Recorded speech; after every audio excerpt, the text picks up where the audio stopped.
Ele é um garoto fracassado, mas decide se mudar para um templo para conseguir uma namorada. Eu sou o Tio Rock. Deixe seu like e bora! Tudo começa com nosso protagonista, que desde sempre foi ensinado a nunca viver sozinho. Segundo seu pai, quanto mais amigos melhor, e por isso deveria ter o máximo de namoradas possível. Após ouvir esse conselho, ele decidiu se aproximar de mulheres do mundo inteiro, tornando-se um verdadeiro conquistador. No entanto, Kagami não conseguiu seguir esse caminho, pois não tem amigos e acredita que sua vida não precisa de relacionamentos. Sua rotina se resume à faculdade e trabalho, já que pretende viver sozinho para sempre, diferente do pai. Ao perceber que, quando criança, era ingênuo e passou muita vergonha por causa das atitudes cafajestes do pai, decidiu limpar o nome da família. Seu objetivo passou a ser focar nos estudos, passar em um concurso e conseguir um bom salário. Mas de repente, tudo mudou quando foi esmagado por um saco de arroz, culpa de uma linda garota que derrubou um carrinho de mão sem querer. Kagami apenas se levantou e foi para casa, mas ficou inquieto pois a garota era incrivelmente fofa. A partir daquele momento, sua determinação começou a vacilar. Ele começou a notar mais as garotas na quadra, passou a frequentar grupos de encontros, faltou no cursinho e até no trabalho, tudo por culpa daquela garota que o fez se apaixonar à primeira vista.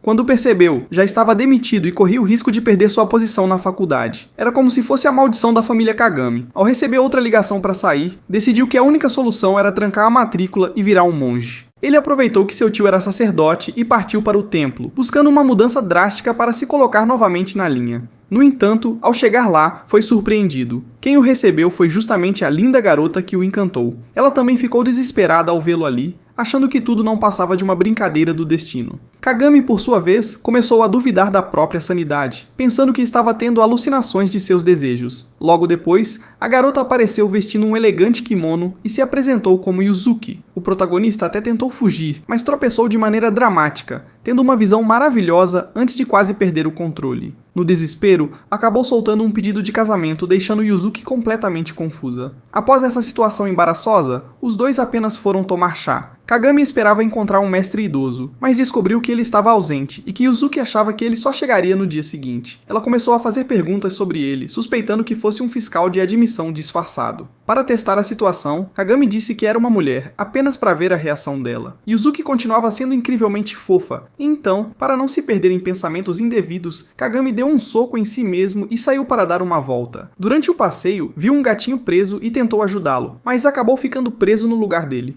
Enquanto isso, Yuzuki estava ao telefone com Kiki, comentando que o rapaz do casamento arranjado havia chegado um dia antes e de repente a pediu em casamento. Para piorar a situação, o tal noivo estava com Kiki, deixando Yuzuki ainda mais perdida. Foi então que Tsuyu apareceu e, ao ver Kagami coberto de sangue por causa do incidente com o gato, gritou que um ser maligno havia surgido no templo. O monstro tropeçou e caiu em cima dela, apertando suas coxas sem querer. Como resultado, levou um chute poderoso. Tentando se explicar, saiu correndo atrás delas, mas acabou assustando todas as mulheres do templo até bater de cabeça em Mia. Kagura achou tudo isso hilário, mas as outras garotas estavam convencidas de que Kagami era um pervertido perigoso. Quando finalmente conseguiu falar, recebeu outro soco, mas percebeu que Yuzuki ainda parecia encantadora. Kiki começou a esclarecer o mal-entendido. Kagami achava que ali era um local de treino recomendado por seu tio, enquanto Yuzuki pensou que ele fosse o noivo do casamento arranjado. O grande culpado por toda essa confusão era, claro, seu tio, que indicou um templo apenas para mulheres. Mesmo assim, Yuzuki pediu desculpas em nome de todos. No entanto, as duas loirinhas do templo não estavam dispostas a perdoá-lo tão facilmente. Para resolver tudo, Kiki decidiu que Kagami poderia ficar ali treinando por um tempo, mas apenas para ser usado em serviços braçais. Algumas garotas não suportavam a ideia de viver com ele, e ainda soltaram alguns comentários provocativos para Yuzuki.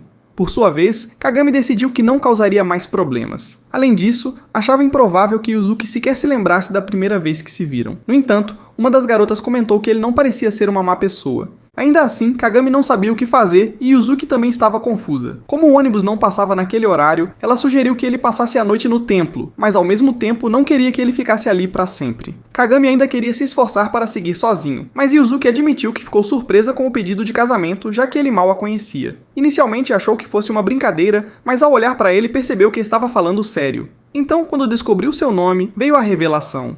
O protagonista precisava pedir perdão ao templo por uma dívida de 20 milhões que seu pai deixou.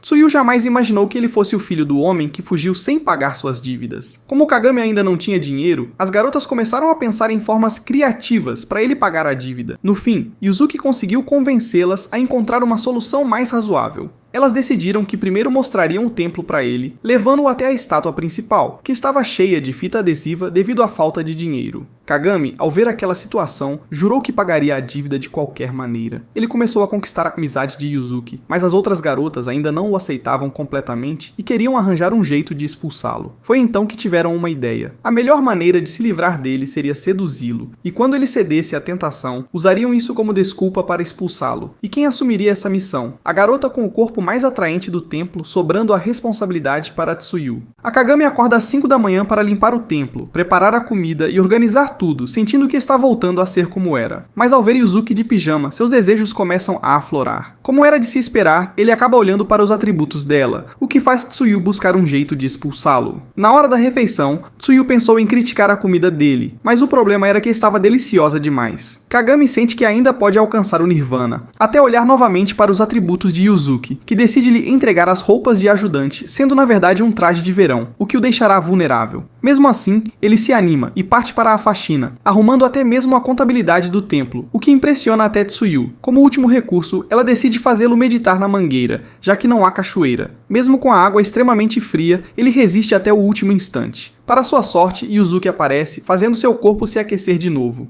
Então, elas decidem usar a última estratégia. Enquanto Kagami relaxava, percebe que teve um ótimo dia, mas se esqueceu completamente de preparar o jantar. Sai correndo do banheiro, mas na porta estava Tsuyu, esperando. Logo depois, ela começa a se despir, algo que ele não entende. Na cabeça dela, percebe que agiu rápido demais, pois apenas pessoas taradas tiram a roupa tão rápido. O plano era fazer suas vestes deslizarem para provocá-lo e Yuzuki expulsá-lo. Entretanto, para azar ou sorte de Kagami, uma caixa caiu, e ao tentar ajudar, outra caixa o atingiu, fazendo com que, no fim, se beijassem. Para piorar, Yuzuki viu a cena e apenas pediu para Kagami sair por enquanto, o que significa que o plano de sedução funcionou. No entanto, isso não a fez se sentir bem. Quando tentou falar com Yuzuki, percebeu que ela estava evitando olhar para ele, pois lembrar de Kagami pelado a incomodava. O mais irônico é que foi ela quem criou o plano de sedução. Então, Yuzuki admite que ainda não aceitou Kagami completamente. Apenas seguiu o que sua mãe faria ao permitir que qualquer um entrasse no templo. Kagami, frustrado, junta suas coisas e vai embora, indo até uma delegacia para se entregar e pagar por seus pecados. No entanto, o policial apenas o expulsa. Sem alternativas, ele tenta voltar para seu antigo apartamento, mas já há um novo inquilino, e suas coisas foram jogadas fora. Agora, sem lugar para ficar, precisa morar debaixo da ponte. Mesmo nessa situação, só consegue pensar nas garotas e em pensamentos impuros, acreditando que já tinha alcançado a iluminação com o treino da mangueira. Desse jeito, deveria pagar sua dívida, nem que custasse parte de seu corpo. Mas ainda assim não era suficiente. Do nada, Yuzuki aparece, questionando o que ele está fazendo ali e alertando que ele pode morrer de frio. Ele evita olhar para ela para resistir à tentação. No entanto, Yuzuki diz que ele deveria confiar mais nas pessoas. Quando descobre que ele tem 21 anos, se apresenta novamente, revelando que tem 17, e reforça que ele pode contar com os outros. Isso faz Kagami perceber que ela realmente não pensa muito antes de agir. Para parecer inteligente, Yuzuki afirma que para alcançar a iluminação, não se deve viver sozinho. Tsuyu também aparece para se desculpar, e todos voltam juntos para o templo. Antes de partirem, Tsuyu entrega um bilhetinho para Kagami, cobrando a taxa do beijo, já que foi o primeiro dela, e ele deve se responsabilizar.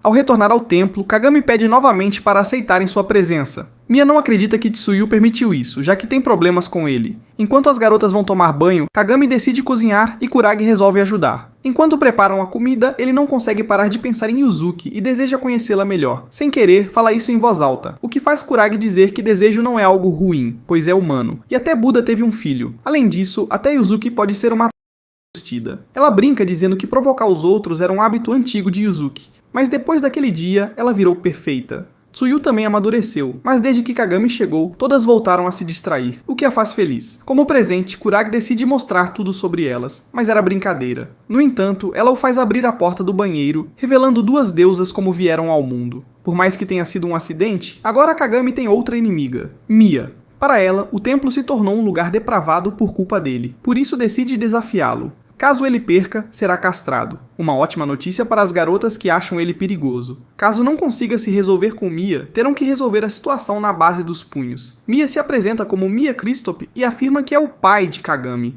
Ao lado dela está Kagura, sua atendente, que na verdade é sua irmã mais nova. Mia, ainda ressentida pelo que aconteceu no templo, odeia Kagami e quer castigá-lo. No entanto, ele nem se lembra do que fez de tão grave. Agora eles terão um confronto de espadas, um duelo até a morte, ou pelo menos algo próximo disso. Ao iniciar a batalha, Kagami percebe que Mia está séria, mas ele não pode feri-la, então decide usar sua técnica secreta, parar a lâmina com as mãos. Antes que possa executar seu ataque, Kagura nota que uma faixa do traje de Mia está solta e a puxa sem pensar, revelando parte de seu corpo. Mesmo assim, Kagami não para seu golpe e acaba pegando no dela. Mia morre de vergonha e com isso perde a batalha.